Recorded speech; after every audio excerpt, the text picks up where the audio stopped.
திருச்சிற்றம்பலம். ஐந்து கரத்தனை யானை முகத்தனை இந்துவின் இளம்பிறை போலும் மெய்த்தனை நந்தி மகன்றனை ஞானக் கொழுந்தினை புந்தியில் வைத்து அடியேனுனை போற்றுகின்றனே.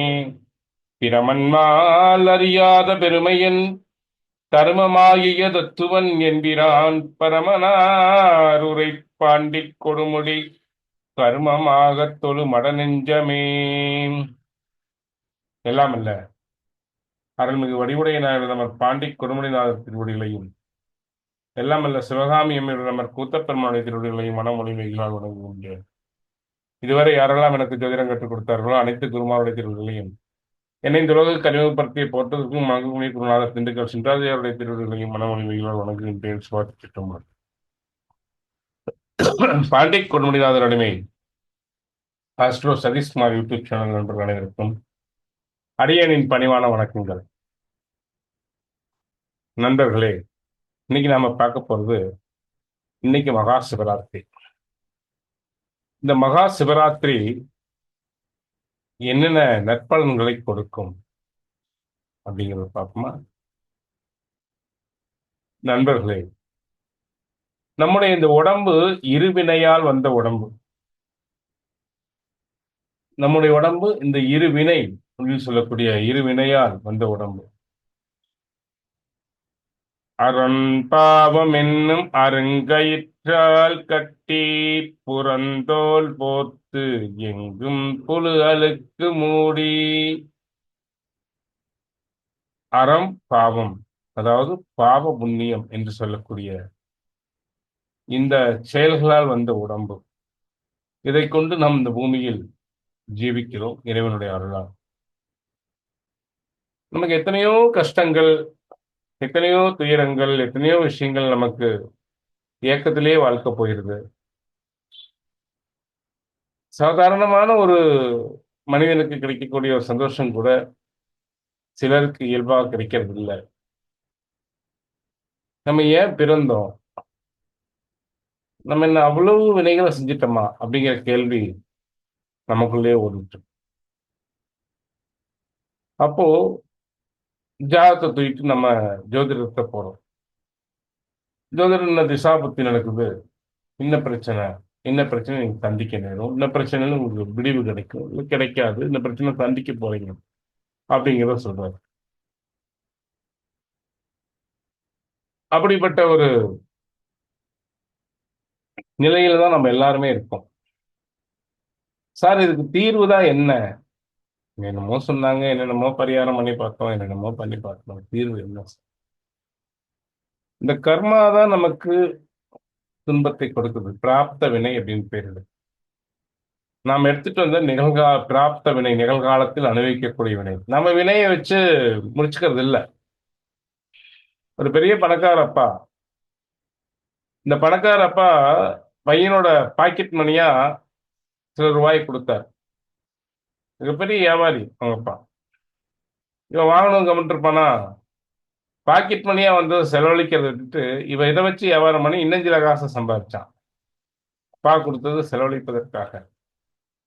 ஆனா இவன் இன்னும் சில காசை சம்பாதிச்சான். அதுபோல இந்த வினையினை செலவழிச்சுவான்னு இறைவன் கொடுத்துடுறாரு. ஆனா நாம் என்ன பண்றோம்? இன்னும் சில வினைகளை தேடிக்கொண்டு இன்னும் கர்மாவை சேர்த்து. அதுதான் நம்முடைய வாழ்க்கையா. இதையெல்லாம் தடுப்பவன் யார்? சும்மா தனு வருமோ, சும்மா வருமோ சுகதுக்கம் நம்மால் செய்த வினைக்கு ஈடா. இதுல இருந்து தப்பிக்கிறதுனா எப்படி இருக்கணும் அப்படின்னா, எய்தவனை நாடியிரு என்று சிவபோக சாரம் நமக்கு சொல்லுது. நம்ம இந்த பிறப்புக்கு எய்தவன் யாரு? சிவபெருமான். அப்போ அதுல சிவபெருமானை எப்படிப்பா வணங்குறது அப்படின்னா, இந்த மகா சிவராத்திரி என்பது மிக மிக புண்ணிய காலம். இந்த மகா சிவராத்திரியில் எம்பெருமானை வழிபடுவது என்பது மிக புண்ணிய காலம். நாம் செய்த பாவங்கள் எல்லாம் பொசுங்கும். நாம் செய்த பாவங்கள் எல்லாம் பொசுங்கும்.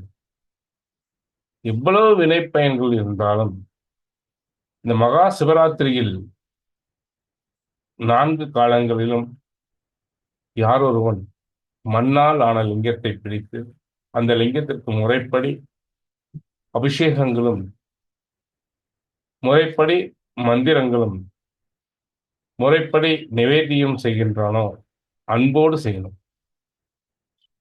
இது ஒரு வகையான பூஜை. இன்னொரு வகையான பூஜை அன்பு மட்டும்தான் இருக்கும். ஆச்சாரத்தை பத்தி அவங்களுக்கு தெரியாது. அப்போ இந்த பூஜையை எல்லாரும் செய்யலாமான்னா, சிவராத்திரி அன்னைக்கு சிவ பூஜை எல்லாரும் எல்லாரும் செய்யலாம். இதுக்கு சிவராத்திரி அன்னைக்கு செய்யக்கூடிய பூஜைக்கு இவங்க தான் செய்யணும், தீட்சை எடுத்து தான் செய்யணும்னு கிடையாது. அந்த அன்னைக்கு எல்லாருமே சிவபெருமானை வழிபடலாம். அதான் கையில ஒரு மண்ணுல ஒரு லிங்கத்தை பிடிச்சு உடனே நீங்க வழிபடலாம். அவ்வளவு சிறப்பு. இது அந்தணர்கள் தான் வழிபடணும், இல்ல குடும்பஸ்தன் தான் வழிபடணும், இல்ல பிரம்மச்சரி தான் வழிபடணும், இல்ல சன்னியாசி தான் வழிபடணும், இல்ல வானப்பிரதர்சனம் சொல்லக்கூடிய எல்லா ஆசைகளையும் அணிவித்து ஒரு குறிப்பிட்ட வயது கடந்தவங்க தான் வழிபடணும் கிடையாது. எல்லாரும் வழிபடலாம். பெண்கள், ஆண்கள் எல்லாரும் வழிபடலாம். சார் எனக்கு வழிபடுற முறை ஒன்றும் பெருசா தெரியாது. ஆனா எனக்கு எம்பெருமானை ரொம்ப பிடிக்கும். அவன் தான் எனக்கு உசுர் அப்படின்னா, நீங்க சுவாமிக்கு உங்களுக்கு தெரிஞ்ச அபிஷேகங்களை சுவாமிக்கு 2 வில்வலையை சாத்தி செய்யுங்க. அது போதும். இல்ல அபிஷேகம் நடக்கின்ற ஆலயங்கள்ல, சிவாலயங்கள்ல போய் அவனையே நினைத்து, அவனுடைய திருவடியவே நினைந்து நினைந்து உருகி, அவனுடைய திருநாமத்தை சொல்லிட்டே இருங்க. ஏன்னா அபிஷேகங்களை போய் முந்தி அடிச்சுட்டு போய் பார்க்கணுங்கிறது இல்ல. சுவாமி நம்ம அவரை பார்த்து என்ன பிரயோஜனம்? அவரும் நம்மளை பார்க்க. அப்போ சிவ கைங்கரியங்களை செய்யுங்க அந்த அன்னைக்கு. இதெல்லாம் மிக சிறப்பு கொடுக்கும். ஒரு சின்ன கதை பார்க்கலாமா? ஏன்னா இந்த சிவபூஜையினுடைய மகிமை என்னன்னு அப்பதான் உங்களுக்கு புரியும். சார் எனக்கு ஒண்ணுமே தெரியாது ஐயா. எம்பெருமான தெரியும், அவனை பிடிக்கும். ஆனா எனக்கு என்ன பூஜை, என்ன இது, எது, எந்த அனுஷ்டானம் எதுவும் தெரியாது. அப்படிங்கிறவங்களே உயர்ந்தவங்க. அவனை பிடிச்சாலே போதும், அவன் மேல அன்பு இருந்தாலே போதும். அந்த பூஜையே உயர்ந்தது. அப்படி நாம் சொல்லிட்டு இருக்கும் பொழுது இன்னொரு விஷயத்தை நீங்க புரிஞ்சுக்கணும். சிவபெருமானே என்னன்னே தெரியாது ஒருத்தனுக்கு. ஒரு ஊர்ல மிகப்பெரிய ஒரு வேடன். அவன் பேரு குருத்துவன் அப்படின்னு சொல்லுவாங்க. இந்த வேடனுடைய வேலை என்னன்னா, வேட்டையாடி வேட்டையாடுதல் வேலை. அதே மாதிரி காட்டுப்பக்காரர் வந்தா அவங்க கொண்டு வர பொருளை அபகரிச்சிருவான். இவன் செய்யாத குற்றமே இல்லைங்க. தன் குடும்பம் சுகமா வாழணும், எல்லாருக்கும் உணவு கிடைக்கணும், எது கிடைக்குதோ அதை புடின்னு போயிடுவான். அப்படிப்பட்ட ஒரு வேடம். அதே மாதிரி எல்லா விலங்குகளை வேட்டையாடி நல்லா சாப்பிடுவான். நல்ல பலவான்.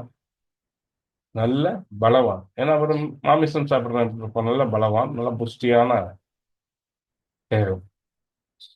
அவனுக்கு குடும்ப, மனைவி, மக்கள், தாய் தந்தை இருந்தாங்க. அவங்களுக்கு முறையா எல்லாம் கொடுக்கணும் அப்படிங்கிறதுக்காக இவன் எதை பத்தியும் கவலைப்பட மாட்டான். பாவங்களையே செஞ்சுட்டு இருந்தான். புண்ணியம்னா என்னென்ன கூட தெரியாது. பொதுவா வாழ்க்கையில எப்படி வாழணும் அப்படிங்கிறது ஒண்ணுமே தெரியாது. யார்கிட்டயும் படிக்கவும் இல்லை. விலங்குகளை வேட்டையாடுவான். யாராவது ஏதாவது பொருள் கொண்டு அபகரிச்சுக்குவான். தன்னுடைய குடும்பத்துக்கு கொடுப்பான். சுயநலமா வாழலாம். அப்போ சிந்திக்கிலேன் என்று சேவிக்கிலேன் என்று சொல்கிறார் அல்லவா? அப்ப சுவாமியினுடைய எண்ணமே அவனுக்கு இல்லை. அப்படிப்பட்ட ஒரு குலத்துல பிறந்து அப்படி வாழ்ந்துட்டு இருக்கிறான். ஒரு நாள் ரொம்ப பசி வீட்டுல எல்லாருக்கும். இன்னைக்கு எங்களுக்கு ஏதாவது சாப்பிட்றதுக்கு வேணும், போய் கொண்டு வரணும், கொண்டு வான்னு சொல்றாங்க. கணவன் அதாவது அவங்களோட மனைவி, குழந்தைகள், அவன் அப்பா அம்மா எல்லாருமே சொல்றாங்க. ரொம்ப பசி. காலையில இருந்து பார்த்தா எதுவுமே கிடைக்கல. இவனு காட்டுக்கு வேட்டையாடுறதுக்கு வெள்ளை அம்பை எடுத்துட்டு வர்றான், தேடுறான், எதுவும் கிடைக்கல. இன்னைக்கு மகா சிவராத்திரி. அன்னைக்கு மகா சிவராத்திரி, மாசி மாதத்தில் வரக்கூடிய மகா சிவராத்திரி. இவனும் என்னென்னமோ தேடி பார்த்தான். ஒரு விலங்கு மாட்டல. 6 மணி ஆயிடுச்சு. 6 மணி ஆன உடனே ஒரு காட்டுக்குள்ள ஓடுற ஒரு நதிக்கரை, ஒரு குளம் மாதிரி இருக்கு. நதி தேங்கி தேங்கி இருக்கு. நதி ஓடுது. அந்த கரையில ஒரு வில்வ மரம் இருக்கு. அவனுக்கு வில்வ மரம் கூட தெரியாது சார். இந்த வில்வ மரத்துல ஏறி வந்துக்கலாம். எனக்கு கீழே இருந்த மற்ற கொடிய விலங்குகளால் வேற ஏதாவது துன்பம் என்ன பண்றது? இரவு நேரம் ஆயிடுச்சு. வேற பூச்சிகளால் தொந்தரவு வந்துடலாம். அப்போ நம்ம மரத்து மேல ஏறி வந்துக்கலாம். ஏதாவது விலங்குகள் தண்ணி குடிக்க வந்ததுன்னா அடிச்சு கொண்டு போயிடலாம் அப்படின்ட்டு வில்வ மரத்துல வேலை ஏறவ நைட்டு தண்ணி தாகம் இருக்குமே, எங்க சாப்பிடலையே ஒண்ணுமே. சாப்பிட்றதுக்கு எதுவுமே இல்லையே. பசியோட இருக்கான். விரதம் இருக்கலைங்க, பசியோட இருக்கான். இந்த பசியோடு இருந்தா வில்வ மரத்துல ஏறி உட்கார்ந்திருக்கான். ஒரு குடுவையில சிறப்புற மாரி ஒரு குடுவை வச்சிருப்பாங்க வேடர்கள், அவங்களுக்கு தெரியும். அந்த குடுவையில தண்ணியும் வந்துட்டு போய் உட்கார்ந்திருப்பான். போய் உட்கார்ந்திருந்த உடனே முதல் சாமம் சொல்லக்கூடிய அந்த 10 மணிக்கு முதல் சாமம் அபிஷேகம் சுவாமிக்கு நடக்கும். அந்த சாமம் ஆச்சு. அப்போ ஒரு மான், பெண் மான் வந்து தண்ணி குடிக்கிறதுக்காக வருது. ரொம்ப தாகத்துல வருது. இந்த மான பார்த்த உடனே இவனுக்கு, ஓ! இன்னைக்கு கிடைச்சிருச்சுப்பா. நல்ல வேட்டை கிடைச்சிருச்சு. மான்கறிக்கு எவ்வளவு சுவையா இருக்கும். கொண்டுட்டு போனா நம்முடைய குழந்தைங்க நல்லா சாப்பிடும். மனைவி சாப்பிடுவா. அப்பா, அம்மா நல்லா சாப்பிடுவாங்க அப்படின்ட்டு அம்ப எடுத்து நான் பூட்டுனான். நான் பூட்டும்போது கொஞ்சம் அதிரும் அல்லவா? அந்த கையில இருந்த சொரப்போட தண்ணீரும் அந்த மரக்கிளைய அழுந்தது. அந்த தண்ணீர் கொஞ்சம் கீழ சிந்துச்சு. கீழ இருக்கிற சிவலிங்கத்து மேல அது விழுந்துருச்சு. அந்த கிளை அதிர்ந்ததுல அந்த கிளையிலிருந்து வில்வம் கொஞ்சம் விழுந்தது. உடனே அந்த மான் ஏதோ சவுண்ட் வர்றத பார்த்துட்டு, சத்தம் வர்றத பார்த்துட்டு, பார்த்தது வேடை. உடனே அந்த மான் எப்படி யோசிச்சது, எப்படி இருந்தாலும் இவன் நம்மள கொன்னுடுவான். ஓடுனாலும் கொன்னுடுவான். அவன் அவன் அம்ப போட்டு. எப்படியாவது புத்திசாலித்தனமா வந்து தப்பிக்கணும் அப்படின்னு நினைச்சது. உடனே அந்த வேடனை பார்த்து, "ஏ வேடனே, எதற்காக என்ன செய்ற? என்ன செய்ய போறன்னு?" வேடன், மான் பேச்செல்லாம் கேட்கக்கூடாது. கதை சொன்னா கதையை ரசிக்கணும். புரியுதா? மான் பேசுமா? அப்படின்லாம் கேள்வி கேட்கக்கூடாது நாளைக்கு கமெண்ட்ல. புரியுதுங்களா? கதைய ரசிக்கணும். எதுவுமே கதைய சொல்லும்போது கதைய ரசிக்கணும். எப்படி ரிஷி மூலம் அதாவது ஒரு ரிஷிய பார்க்கும்போது ரிஷி மூலம் பார்க்கக்கூடாது, நதி மூலம் பார்க்கக்கூடாது. நதி எங்க உற்பத்தி ஆகுதுன்னு பார்க்கக்கூடாது. அது எதையெல்லாம் கடந்து வருதுன்னு பார்க்கக்கூடாது. ரிஷிய பார்க்கல, அந்த ரிஷியினுடைய எல்லா தன்மையும் பார்க்கக்கூடாது. அதுபோல ஒரு கதை சொல்லல கதையினுடைய சுவையை மட்டும் தான் பார்க்கணும். கதையினுடைய சுவையை மட்டும் தான் பார்க்கணும். மத்ததெல்லாம் பார்க்கக்கூடாது. புரியுதுங்களா? அப்போ இந்த தன் குடும்பமே பசியால வாடுது. இன்னைக்கு உன்னை வேட்டையாடி தான் என் குடும்பத்துக்கு கொடுக்க போறேன். அப்படின்ட்டு இந்த வேடன் சொல்றான். இந்த வேடன் சொன்ன உடனே அந்த மான் எப்படியாவது சமயோஜித புத்தியா அவங்களை தப்பிக்கணும் அப்படின்ட்டு, அப்ப அந்த வேடனை பார்த்து சொல்லுது, அப்பா, நீ சொல்றதெல்லாம் சரி. என்னோட உடம்பு உன்னோட குடும்பத்துக்கு உணவுக்காக பயன்பட்டதுன்னா அதை விட உபகாரம் இந்த உலகத்தில் வேற எதுவும் இல்லை. ஏன்னா என்னுடைய இந்த தேகம் பிறருடைய பசியை போக்குதுன்னா அது மிகப்பெரிய புண்ணியம். நான் இன்னொருத்தருக்காக பயன்படுறேன், இன்னொருத்தருடைய துன்பத்தை நீக்குவதற்கு நான் பயன்படுறேன்னா அந்த புண்ணியத்தை வந்து 100 வருடங்கள் வர்ணித்தாலும் வர்ணிப்பதற்கு அது இல்லை. ஆனா ஒரே ஒரு பிரச்சனை என்னன்னா, நீ சொல்றதெல்லாம் சரி, அம்ப எடுத்துட்டியா, இல்ல வெளியில பூட்டி போட போறியா, நான் சந்தோஷமா உன் குடும்பத்துக்கு உணவா போறேன். ஆனா ஒன்னே ஒன்னப்பா அப்படின்னு. உடனே என்னன்னு கேட்டான். அது சொல்லிச்சு, என்னுடைய குட்டிகள் இருக்குதப்பா, அதை வந்து என் கணவரிடத்துல ஒப்படைச்சிட்டு, என்னுடைய தங்கச்சி ஒருத்தி இருக்கா, அவளையும் என் கணவரிடத்துல ஒப்படைச்சிட்டு நான் வந்துடுறேன். அப்புறம் நீ என்ன கொன்று உன் குடும்பத்துக்கு துணை கொடு. உடனே வேட நம்புவானா? நீ யாரை ஏமாத்துறதுக்கு சொல்ற? இதெல்லாம் எனக்கு நம்பிக்கை இல்லை. இல்ல, அதெல்லாம் நான் நம்ப மாட்டேன் அப்படின்னு. உடனே அந்த மான் சொல்லுச்சு, கட்டாயம் வேடனே, நான் வீடு சென்று திரும்பிடுவேன். அதுக்கு ஒரு சத்தியம் வேணாலும் பண்ணித்தரேன். நல்லா கேட்டுக்கோ. சத்தியம் பண்ணித்தரேன். என்ன சத்தியம்னா இதைத்தான் நீங்க கேட்கணும். வேதமோதும் அந்தணர்கள் வேதமோதும் அந்தணர்கள் தனது வயிற்றுக்காக வேதத்தை எப்படி வேணாலும் விற்றால் என்ன பாவம் வருமோ, அதுபோல அந்த பாவத்திற்கு நான் ஆளாவேன். எதனால? உனக்கு உணவாக வராவிட்டால் அந்த பாவத்திற்கு நான் ஆளாவேன். அது மட்டுமல்ல, அது மட்டுமல்ல, சந்தியாவந்தன வேலைன்னு சொல்லக்கூடிய 3 சந்தி சொல்லுவோம். அதாவது கால சந்தி, உச்சி சந்தி, சாயரட்சி என்று சொல்லுவோம். அதாவது சந்தியா வேலை அப்படின்னா, அதாவது விடியற்காலை பொழுது, விடியற்காலையில இருட்டு கலைந்து வெளிச்சம் உள்ளுக்கு வரும். அது ஒரு சந்தி. காலையில 6 மணிக்கு அது ஒரு சந்தி. அப்புறம் அப்போ சாத்வீக குணம் இருக்கும். அதே மாரி உச்சி பொழுதுல இருக்கும். இந்த உச்சி பொழுது, காலை பொழுது சாத்வீகம் மாறி ரஜோகுணம் வரும். உச்சி பொழுது 11 மணி, 12 மணிக்கெல்லாம். இந்த 12 மணிக்கு வரக்கூடிய சண்டி உச்சி சண்டி. உச்சி கால பூஜைன்னு சொல்லுவோம். அதே மாரி சாயங்காலம் 5:30 மணிக்கு மேல 6 மணி நெருங்கும்போது ரஜோகுணம் மாறி தாமச குணம் வரும். இது சாயர்ச்சின்னு சொல்லுவோம். இந்த 3 சந்திகளிலும் சந்தியாவந்தனம் அப்படின்னு சொல்லக்கூடிய இன்னைக்கு எந்த சந்தியா தெரியும்? சந்தியா வேணா தெரியும். சந்தியாவந்தனம் மறந்து போச்சு அப்படிங்கிறீங்களா? சந்தியாவந்தனம் யார் செய்யாம இருக்காங்களோ, அவங்களுக்கு என்ன செய்யாத அந்தணர்களுக்கு என்ன பாவம் வருமோ, ஒரு அந்தணனா பிரிஞ்சா கட்டாயம் 3 வேளைகளிலும் சத்யோசனைப்படி சந்தியாவந்தனத்தை செய்யணும். விட்டவன் பெரும் பாவத்தை நான் பெறுவேன். ஏன்னா உனக்கு உணவா வராவிட்டால். அதுபோல 3 வேளைகளிலும் சந்தியாவந்தனம் செய்யாதவன் என்ன பாவத்தை பெறுவானோ நானும் அதை பெறுவேன். அதுபோல ஒருவனுடைய செய்நன்றியை மறந்தால் என்ன பாவம் வருமோ அந்த பாவம் எனக்கு வரும். சிவபக்தி அற்றவனது வீட்டில் உணவு உண்டால் என்ன பாவம் வருமோ அந்த பாவம் எனக்கு வரும். நம்பிக்கை மோசடி செய்தான் அல்லவா, அவனுக்கு என்ன பாவம் வருமோ அந்த பாவம் வரட்டும் அப்படின்னு சொல்லி இந்த மானாகப்பட்டது நான் உனக்காக உணவாக வராவிட்டால் இந்த பாவங்களை எல்லாம் நான் அனுபவிப்பேன், எனக்கு வரும் அப்படின்னு சொல்லி இந்த மான் சத்தியம் பண்ணுது. உடனே மான் சத்தியம் பண்ண உடனே அந்த சபதத்தை கேட்ட உடனே இவனுக்கு ஒரு நம்பிக்கை வந்துடும். நல்லா யோசிச்சு பாருங்க. வேதத்தை வயிற்று பிளப்புக்காக விற்றான். எப்படி வேணாலும் சொல்லலாம். வேதம் ஒரு வந்தனன் அந்த வேதத்தை எப்படி சொல்லணும்? இன்னைக்கெல்லாம் மாறி போச்சு. அந்த வேதத்தை யாருக்கா விட்டு கொடுக்க கூடாது, வளைஞ்சு கொடுக்க கூடாது.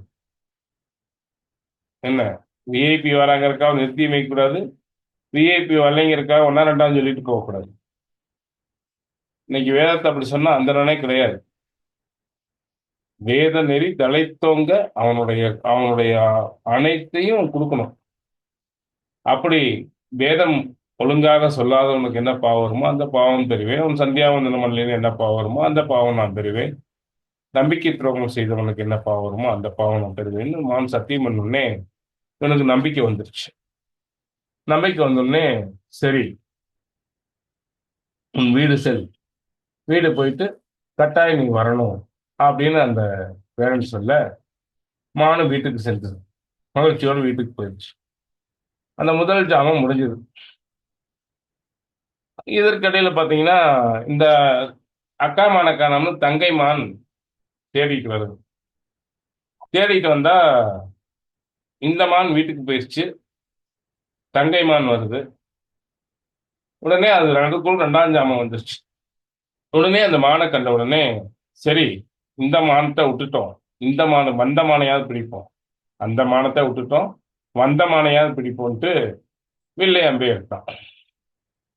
வில்லை அம்பை எடுத்த உடனே அந்த அதிர்வுல மீண்டும் கொஞ்சம் தண்ணி சிந்திச்சு அந்த முதல் கால பூஜை முடிஞ்ச உடனே அவனோட பெரும்பகுதி பாவங்கள் போயிருச்சான். பெரும்பகுதி செஞ்ச பாவங்கள் எல்லாம் பசுமாயிருச்சான். இப்ப இந்த 2வது ஜாமத்துல தண்ணி கொஞ்சம் அந்த வில்லு எடுத்துன்னு மறுபடியும் அந்த சொரக்கூட இருந்த தண்ணி சிந்திச்சு வில்லும் உதிர்ந்தது. 2ஆம் கால பூஜையும் நிறைவேற்றது. அந்த சத்தம் கேட்டு அந்த மான் பார்த்தது. உடனே இவன் என்ன செய்ய போயிடன்னு கேட்டோன்னே இவன் முதல்ல சொன்னபடியே சொன்னான், நான் பசியில வாடுறாங்க உன்னை கொண்டு போறேன்னு. உடனே அந்த மான் சொல்லிச்சு, என்னோட குழந்தைகள் இதே மாதிரி தான் என்னோட குழந்தைகள் எல்லாம் கொண்டு போய் நான் கணவர்கிட்டையும் என் அக்கா இருக்கிறா கொடுத்து வந்துடுறேன். நான் வந்துடுறேன், நீங்க சத்தியமா என்ன நம்பணும். இவன் முதல்ல ஒரு மான் சொல்லிட்டு போயிடுச்சு, நான் நம்ப மாட்டேன் அப்படின்னா. உடனே இல்ல இல்ல நான் கட்டாயம் வந்துடுவேன், கேட்டுக்கோ.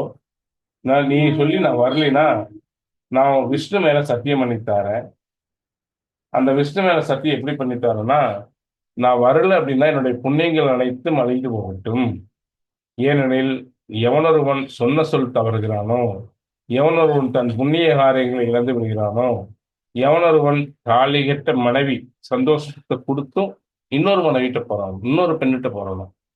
நல்லா தாலி கட்டிய மனைவி சந்தோஷத்தை கொடுத்து நல்லா பாத்துக்கிறான், ஆனா அந்த பொண்ணுக்கு துரோகம் பண்ணிட்டு இன்னொரு பெண்ணை தேடி போறானோ, அவர்களுக்கெல்லாம் எப்படி புண்ணியம் கிடைக்குமோ அந்த பாவம் எனக்கு வந்துடும் அதனால அது மட்டுமல்ல, ஒரு உன்னை நான் ஏமாத்தினேன் அப்படின்னா உன்னை நான் ஏமாத்தினேன் அப்படின்னா தன் மனம் போன போக்குல போறவன் எவ்வளவு ஒரு கஷ்டத்தை அனுபவிக்கிறானோ அந்த பாவங்களையும், வேத நெறிகளை கைவிட்டு தவறு செய்கின்ற பிராமணன் என்ன பாவத்தை அடைகிறானோ அந்த பாவத்தையும், அது மாதிரி சித்தார்த்த தீன் சொல்லக்கூடிய தன் தாய் தந்தையருடைய நினைவு தினத்துல தாய் தந்தைக்கு செய்யக்கூடிய முறைப்படி சித்தார்த்தத்தை எவன் இதெல்லாம் இன்னைக்கு நாம் செய்யறது இல்லைங்க.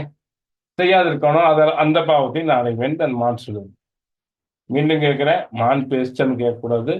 கதையை ரசிக்கணுமா வந்து கதையில இருக்கிற ருசியை மட்டும்தான் பார்க்கணும், கேட்கக்கூடாது. புரியுதுங்களா? அந்த மான் சொல்லுது. கேட்கிறாப்புல தான் வியாச முனிவரை போய் கேளுங்க. இது வியாச முனிவர் தான் சொல்றாரு. 4 வேதங்களையும் தொகுத்து கொடுத்த வியாச முனிவர் தான் இது சொல்றாரு. அப்படின்னு அந்த மான் சொல்லுச்சு. அந்த மான் சொன்ன உடனே இந்த வேடன் நம்பிக்கையில விஷ்ணு மேலேயே சத்தியம் பண்ணது, சரி வந்துரும் அப்படின்னு நம்பி விட்டான். விட்ட உடனே இந்த மான் போயிடுச்சு சந்தோஷமா. அப்புறம் பார்த்தா நல்ல பசி, நெளிஞ்சு நெளிஞ்சு வந்து பார்த்தான். இந்த 2 மானும் போறதுக்கு லேட் ஆன உடனே அந்த ஆண்மான் வந்து தேடி வந்து நல்ல கொளுத்த மான் தேடி வந்து உடனே அந்த ஆண்மானை பார்த்த உடனே நமக்கு பொறுத்திருந்தாலும் நல்லா கொழுக்குள் எப்பவுமே ஆண்மான் வந்து பெண்மானை விட ஆண்மான் நல்லா கெட்டியா கறி ஃபுல்லா இருக்கும் அல்லவா, நல்லா சதை பிடிப்பா இருக்கும் அல்லவா, கொளுத்திருந்த மான் வேற. அப்போ கரெக்டா 3ஆம் காலம் வந்தது. இந்த 2ஆம் காலத்திலே அவனுடைய பெரும் பாவங்கள் பொசுங்கிடுச்சு. 3ஆம் காலம் வந்தது. இந்த 3ஆம் காலத்துல கரெக்டா அந்த மானக்கன் உடனே வில்லியாம்பி எடுத்து குறி வச்சா. உடனே அந்த மான் முதல்ல என்ன கேட்டதோ அதுதான் கேட்டது. இவன் தன்னுடைய கஷ்டத்தை சொன்னான். உடனே அந்த மான் சொல்லிச்சு, எனக்கு 2 மனைவி, நான் போயிட்டு 2 மனைவியிடத்திலும் என்னுடைய குழந்தைகளை ஒப்படைச்சிட்டு நான் வந்துடுறேன், என்னை விட்டுடு, நான் கட்டாயம் வந்து உனக்கு உணவாகிறேன், கொள்கொள்னு என் உடம்பு உனக்கு இதுக்காக பயன்படுதுன்னா ரொம்ப சந்தோஷப்படுறேன்னு சொல்லிச்சு. இவனுக்கு மனம் கொஞ்சம் கலங்கிட்டு. ஏன்னா 2 ஜாமங்களிலும் இவன் செய்த பாவங்கள் அனைத்தும் எவ்வளவோ பெரும் பாவங்களா போயிடுச்சு. அப்போ இது 3ஆம் காலம், 3வது காலத்துக்கு வரைக்கும் இருக்கல்லவா, அப்ப என்னாச்சு, வில்லம்ப எடுக்கிறான், எடுத்து பூட்டிட்டான். பூட்டும்போது அதே மாதிரி தண்ணி கொஞ்சம் வில்வம் கொஞ்சம் விழுந்தது. 3ஆம் கால பூஜை நிறைவாயிடுச்சு. அப்ப பெரும்பகுதி பாவங்கள் போயிடுச்சு. இவனுக்கு அந்த சிவச்சிந்தனையோ வேற எதுவும் கிடையாது. பெரும்பகுதி பாவங்கள் கலைஞ்சிருச்சு. சரி, கட்டாயம் போயிட்டு வந்துடணும் அப்படின்னு போயிட்டு வந்துடணும், ஏமாத்த மாட்டே அப்படின்னு சொன்ன உடனே அந்த மான் சொல்லிச்சு, கட்டாயம் நம்பு, கட்டாயம் நம்பு. அதாவது நான் உன்னை ஏமாத்த மாட்டேன், உறுதியா வந்துடுவேன், பொய் சொல்றான்னு நினைச்சுக்காங்க. ஏன்னா அந்த உலகமே சத்தியத்தினாலதான் ஓடிக்கொண்டிருக்கு, தர்மத்தினாலதான் ஓடிக்கொண்டிருக்கு. இந்த பூமி சுத்துது அப்படின்னா தர்மத்தினாலதான். இந்த பூமி சுத்துது அப்படின்னா தர்மத்தினாலதான். அதே மாதிரி கடல் தன்னுடைய எல்லையை தாண்டாம இருக்குது அப்படின்னா சத்தியத்தையும் தர்மத்தையும் கடைபிடிக்கிறவங்க இருக்கிறதுனாலதான். அப்படிப்பட்ட ஒரு உலகத்துல நான் உன்னை ஏமாத்த மாட்டேன் அப்படின்னு சொல்லிட்டு, அப்படி உன்னை ஏமாத்தினா சந்தி வேளையில் ஒரு பெண்ணோடு புணர்கின்றவன் என்ன பாவத்தை அடைவானோ. அதாவது சந்தி வேலை என்ன, இந்த கால சந்தி, அதுக்கு அடுத்தது உச்சி சந்தி, அடுத்து மாலை சந்தி. இந்த வேலையில தாம்பத்திய வாழ்க்கை வச்சுக்கூடாது. தாம்பத்திய வாழ்க்கைக்கு உரிய நேரம் நான் என்னோட வீடியோவில் சொல்லியிருப்பேன். பிரம்ம முகூர்த்தம் என்று சொல்லக்கூடிய 3 to 4 பிரச்சனை இல்லை. அந்த நேரங்கள்ல தாம்பத்திய வாழ்க்கை இருக்கலாம். ஆனா கரெக்டா இந்த 6 மணி என்று சொல்லக்கூடிய கால சந்தி இருக்கலவா, அந்த வேலையில தாம்பத்திய வாழ்க்கை கூடாது. அதுபோல மதியம் 12 மணிக்கு தாம்பத்திய வாழ்க்கை கூடாது.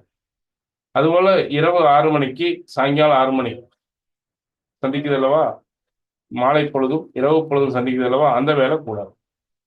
இந்த சந்தி வேலையில் எவன் பாவம் தாம்பத்தியம் வச்சுக்கிறானோ அவன் அடைகின்ற பாவத்தையும், அதுபோல ஆஹ் இந்த வாழ்க்கையில சத்தியம் தவறி எவன் நடக்கிறானோ அவன் அடைகின்ற பாவத்தையும், அது மட்டுமல்ல சிவராத்திரி என்று உணவு எவன் உண்கிறானோ அந்த ஒரு பாவத்தையும், பொய் சொல்லி பிறர் பொருளை எவன் அபகரிக்கிறானோ அவன் அனுபவிக்கிற பாவத்தையும்,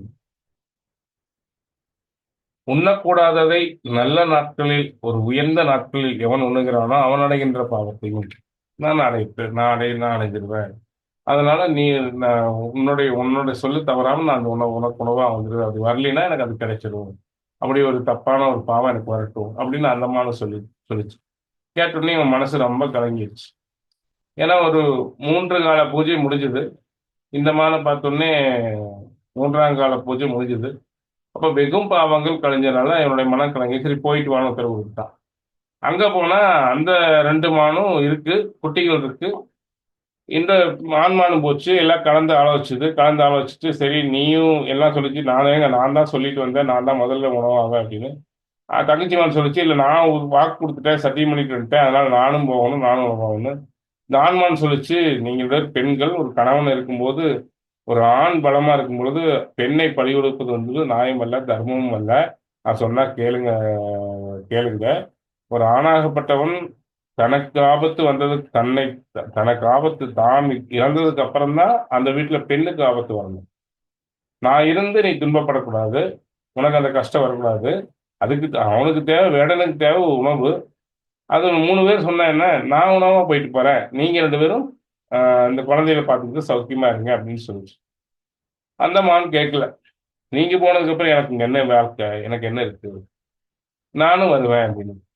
இந்த தங்கச்சி மான் சொன்னா அதுவும் கேட்கல, நானும் வருவேன்னு. இந்த 3 மான்களும் ஒரு வாரி பேசிட்டு அக்கம் பக்கத்துல இருக்கிற எல்லாரும் குட்டியை ஒப்படைச்சிட்டு 3 புறப்பட்டு போச்சு. இந்த 3 மானும் போறது கண்ட குட்டிகள் வந்து, நம்ம அப்பா அம்மா எல்லாமே போறாங்க, இனிமேல் நாம இங்க இருந்து என்ன பண்றோம் அப்படின்னு அது முடிவு பின்னாடியே ஓடிடுச்சு. எல்லாம் போய் வேடத்துக்கு நிக்கிறாங்க. ஏன்னா அவனுக்கு தேவை இப்போதைய பசிக்கு ஒரு மான் இருந்தா போதும். ஆனா குட்டிகள் பிளஸ் 3 மான்கள் எல்லாமே நிக்கிறாங்க. இதை பார்த்த உடனே வேடனுடைய மனசு கொஞ்சம் கலக்கம். சரி, உடனே ஏதோ ஒரு மானை அடிக்கலாம் அப்படின்ட்டு யோசிக்கிறான். ஏதோ ஒரு நமக்கு பசிக்கு கொண்டு போகணும் அல்லவா அப்படின்ட்டு. இந்த 3 மானும் சொல்லிச்சு, வேடனே, என்னுடைய உடம்பு உன்னுடைய குடும்பத்துக்கு ஒருவேளை உணவாக பயன்படுது அப்படின்னா எவ்வளவு சந்தோஷமா இருக்கு தெரியுமா? பிறருக்கு உபகாரமா நான் பயன்படுறேனே, எங்களுடைய உடம்பு இந்த பிறருக்கு உபகாரமா பிறருடைய பசியை போக்குவதற்கு பயன்படுதுன்னா ரொம்ப சந்தோஷமா இருக்கு, நீ எடுத்துக்கோ அப்படின்னு சொல்ல, 3 கால் அப்படி வில்ல அப்படியே எடுத்து பூட்டிட்டான். பூட்டினோடனே 4ஆங்காலம் அதே மாதிரி தண்ணி கொஞ்சம் சிந்திச்சு வில்லும் கொஞ்சம் வந்தது. 4ஆங்கால பூஜையும் முடிஞ்சது, சிவ பூஜை முடிஞ்சது. இவன் சிவ பூஜை செய்யணும்னு செய்யல, கீழே என்ன இருந்ததுனோட உனக்கு தெரியாது. புரியுதுங்களா? இப்ப 4ஆங்கால பூஜை முடிஞ்சது. இவனுடைய பாவங்கள் முற்றிலும் கழிஞ்சது. உடனே ஞானம் கிடைக்குது. இவன் உடனே யோசிக்கிறான், ஒரு விலங்குக்கு கூட தான் பிறருக்கு பயன்படக்கூடிய சூழ்நிலையில் இருக்கணும் அப்படின்னு யோசிக்குதே, இது கூட சத்தியத்தை கடைபிடிக்குது, தர்மத்தை கடைபிடிக்குது. அப்போ நாம ஏன் வந்து கருணையே இல்லாம இத்தனை பாவங்களை செஞ்சிட்டோம்? நம்ம சுயநலத்துக்காக, நம்முடைய வயிறு வளர்ப்பதற்காக இதை அடிச்சு கொன்னு இதை நம்ம சாப்பிடணுமா அப்படின்ட்டு, எனக்கு மான்களே நீங்க வந்து திரும்பி வீட்டுக்கு போங்க, நான் வந்து என் பிறவியே வேஸ்டா போச்சு, என் பிறவி பயனே வேஸ்டா போச்சு, பிறவியே எதுக்கு பிறந்தனே தெரியாம இந்த பிறவியை கழிச்சிட்டேன், அதனால நான் இனிமேல் உங்களை கொல்ல மாட்டேன், நீங்க வீட்டுக்கு போங்கன்னு அந்த மான்கிட்ட சொல்றான். உடனே மான்கள் சந்தோஷமா வீட்டுக்கு போகுது. இல்ல இல்ல எடுத்துக்கோ, சத்திய பிரகாரம் நீ எடுத்துக்கணும்னு சொல்லிச்சு. இவன் முடியாதுன்னுட்டான். இவன் முடியாது, நான் இனிமேல் வந்து உங்களை எடுத்துக்க மாட்டேன். ஏன்னா அவனுக்கு அந்த இறை அருள் ஞானம் கிடைச்சிச்சு. அதான் பாருங்க, இன்னைக்குமே பாவத்திலிருந்து நம்ம எப்ப விடுபடுவோம்னா இறைஞானம் கிடைத்தா மட்டும்தான் விடுபடுவோம். இல்லைன்னா பாவம் அப்படி இழுத்துட்டே போயிட்டு இருக்கு. பாவத்தை நாம் பார்த்து செய்யாம இருந்துக்கலாம் அப்படின்னா செய்யலாம் முடியும், செய்யாமல் இருக்க முடியாது. குலத்தளவு என்ன குலத்தில் பிறந்தமோ அந்த குலத்துக்கு ஏற்ற புத்தியும் குணமும் இருக்கத்தான் செய்யும். அதனாலதாங்க குலம் என்றே வைத்தார்கள். நான் ஜாதியை பத்தி சொல்லல. நீங்க எப்படி வேணாலும் எடுத்துட்டு போங்க, அதை பத்தி நான் கவலைப்பட போறதில்லை. ஆனா அந்த பிறந்த குலத்திற்கு தகுந்த குணம் தான் நமக்கு இருக்கும். இப்ப அந்த உயர்ந்த குணம் எப்ப வரும் அப்படின்னா இறை ஞானமும் இறை அருளும் நமக்கு என்னைக்கு கிடைக்குதோ அன்னைக்கு வரும். அப்ப அந்த 4 காலங்களிலும் இவனை அறியாமல் அந்த சிவ பூஜை நடந்தது. 4ஆம் காலத்துல இவன் பாவம் பூரா குறைஞ்சது. சிவபெருமானுடைய அருள் ஞானம் கிடைச்ச உடனே இல்ல இல்ல நான் உங்களை எடுத்துக்க மாட்டேன், நீங்க சத்தியத்தை பூரா நான் வாபஸ் வாங்கிக்கிறேன், நீங்க உங்களுக்கு எந்த கெடுதலும் வராது, நீங்க நானே தான் விடுற பிரியப்பட்டு இப்ப நான் எனக்கு கொடுத்துட்டீங்க, இப்ப எனக்கு கொடுத்த ஒரு பொருளை நான் திருப்பி விடுறதுங்கிறது என்னோட உரிமை. நீங்க முறைப்படி நீங்க 3 பேர் வந்து நீங்க முன்னேறவர்களும் உங்களுடைய குழந்தைகளும் வந்து எனக்கு கொடுத்துட்டீங்க. நீங்க எனக்கு கொடுத்த உடனே திருப்பி நான் உங்களை விடுறதுங்கிறது அது என்னோட சொந்த இஷ்டம். இப்ப நான் தான் விட்டுட்டேன், நீங்க வராம இல்ல. உங்களுக்கு எந்த ஒரு தோஷமும் வராது. நீங்க போங்க அப்படின்னு அந்த மான்கிட்ட கையெடுத்து வணங்கி சொல்லு. சரின்னு அந்த மான்கள் ஒரு வழியா சமாதானமாகி போயிருச்சு.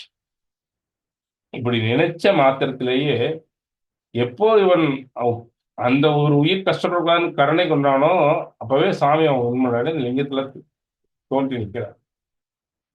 குகனே இங்க வா அப்படிங்கிற.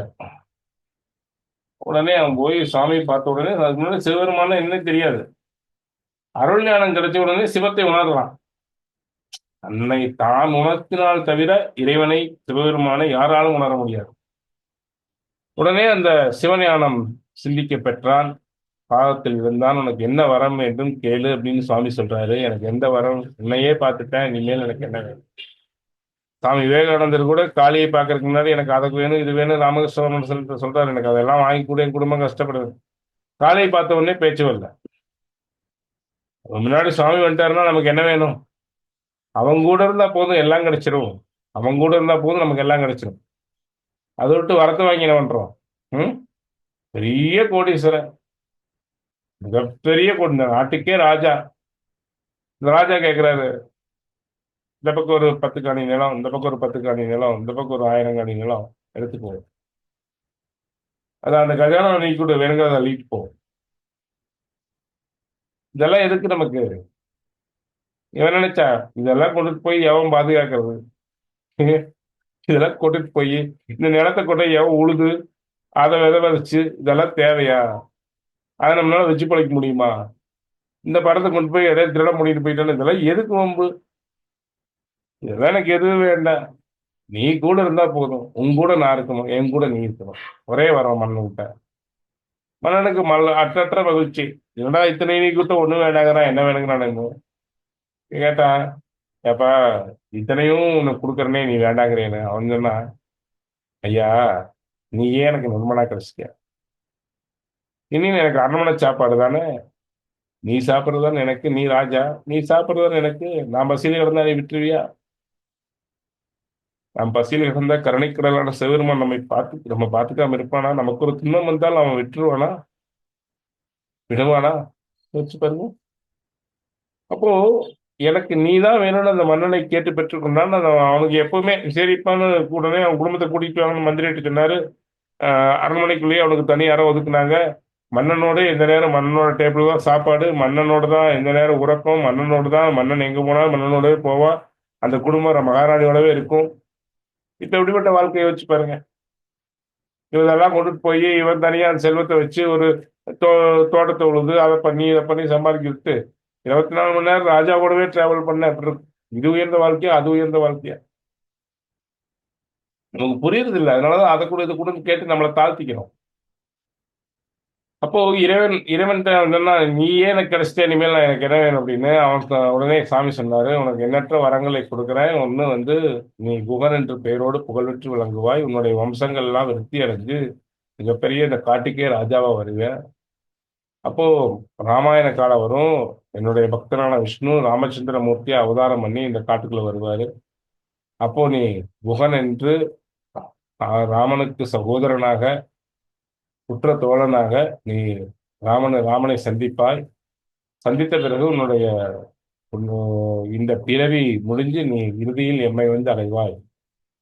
அனைத்து சந்தோஷங்களையும் பெற்று இந்த காட்டு கனகத்துக்கே ராஜாவாக நீ வாழ்வாய் என்று வரம் கொடுத்து எல்லா வரத்தையும் கொடுத்துட்டு சாமி போயிட்டார்.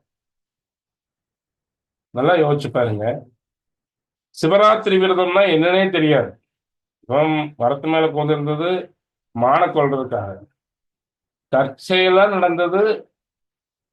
அந்த மான வேட்டையாட அம்பு போடையில வில்லும் கொஞ்சம் தண்ணி விழுந்தது. அதுக்கே அவ்வளவு பெரிய வரம் அப்படின்னா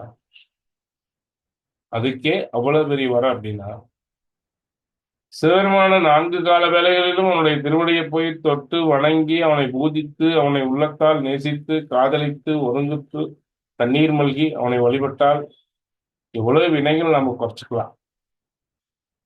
வினைகளுடைய தொகுப்பு 3 விதமா இருக்குங்க. ஒண்ணு புரிஞ்சுக்குங்க. நம்முடைய வினையை வந்து பிராப்த கர்மான்னு சொல்லிட்டோம். இந்த பிராப்த கர்மாவிலையும் ஜோதிடத்துல 3 விதமா பிரிக்கணும். 6ஆம் பாவம் தரக்கூடிய கர்மா ஒண்ணு, 8ஆம் பாவம் தரக்கூடிய கர்மா ஒண்ணு, 12ஆம் பாவம் தரக்கூடிய கர்மா ஒண்ணு. இந்த 8ஆம் பாவம் தரக்கூடிய கர்மாவை தான் திருட கர்மா அப்படின்னு ஒரு சொல்லுவோம். அந்த கர்மாவை யாராலையும் அழிக்க முடியாது. 8ஆம் பாவகத்தால் ஒரு ஜாதகத்துல வினை வரணும்னா அந்த வினையை அனுபவிச்சே ஆகணும். வேற யார் எந்த ஒரு இதாலும் அந்த வினை அழியாது அப்படின்னு நம்முடைய ஜோதிட சாஸ்திரங்கள் சொல்லுகிறது. ஆனா அந்த 3 கர்மா இல்லாம இன்னொன்னு இருக்கு, சஞ்சித கர்மா, பலவினை. ஏற்கனவே பிறந்து பிறந்து பிறந்து சேர்த்து ஒரு மூட்டையா கட்டி வச்சிருக்கிறோம். கொண்டு வந்ததுலயே 3, அதாவது பிராப்த கர்மாவிலேயே 3: சொற்ப கர்மா, மத்திய கர்மா, இன்னொன்னு திருட கர்மா. இந்த 3 கர்மாக்களும் சிவபூஜை செய்வதால் அறியாமல் செய்தாலே அவனுக்கு போச்சு. யார் அந்த வேடம்? அப்ப நம்ம உண்மையாலும் அவனை அவனையே நினைந்து துதித்து கண்ணீர் மல்கி காதலாகி கசிந்து சுயநலத்துக்காக பூஜை செய்யக்கூடாது. அந்த வேடன் தனக்கு இந்த சிவபூஜை அவன் அறியாமல் செஞ்சானே தவிர அவனுக்கு ஏதாவது கிடைக்கும் அப்படின்ட்டு அவன் செய்யல. அவன் பாட்டுக்கு இருந்தா அது அறியாமல் நடந்தது. அவனுடைய நோக்கம் மான வேட்டையாடுறது. அதுதான்.